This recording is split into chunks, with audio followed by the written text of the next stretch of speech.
sketching. Arguably one of the most time-consuming parts of drawing.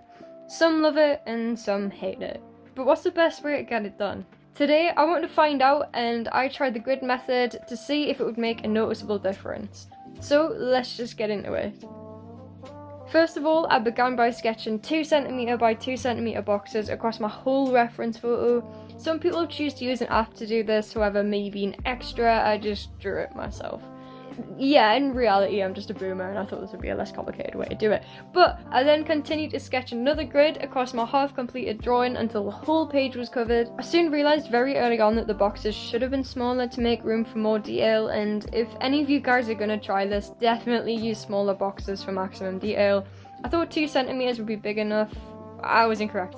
Usually when completing sketches, I use a ruler and mark out each little bit of fur to make sure everything is accurate. But because I now had a grid, I was having to freehand everything. This should have been easy, but the boxes were too big. Nonetheless, the grid method did make my life a lot easier though, because I was able to add little details without having to check with a ruler, so that made the process a lot faster and a lot more enjoyable actually. As I got to the main body of the sketch, the experience overall became a lot more enjoyable having a grid. I'm so used to obsessing over every little detail, and with that comes with a lot of measuring with the ruler and everything like that.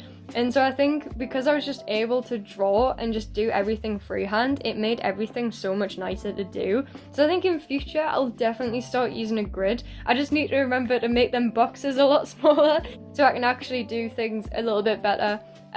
Because what I found was as I get to more the middle of the square, I kind of lose sight of where things should be, and because this dog is just so fluffy and there's so much fur everywhere and there's a lot going on, it becomes quite complicated to keep track on where you are, and it's quite easy to just get lost. I think having smaller boxes and maybe numbering them a little bit better as well might make my life a little bit easier. But overall, I'll definitely use the grid method again, and I do recommend it to anyone that is wanting to have perhaps a more in-depth sketch.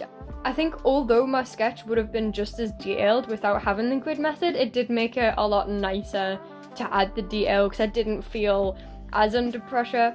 I think one of the only downsides of the grid method is obviously that once you've done the entire sketch, you've got to kind of rub out all the lines and things like that. But what I found is that when I was adding all the details within the actual dog, you kind of lose track of the grid anyway, and you don't really see it, so there's not really anything to kind of erase later on.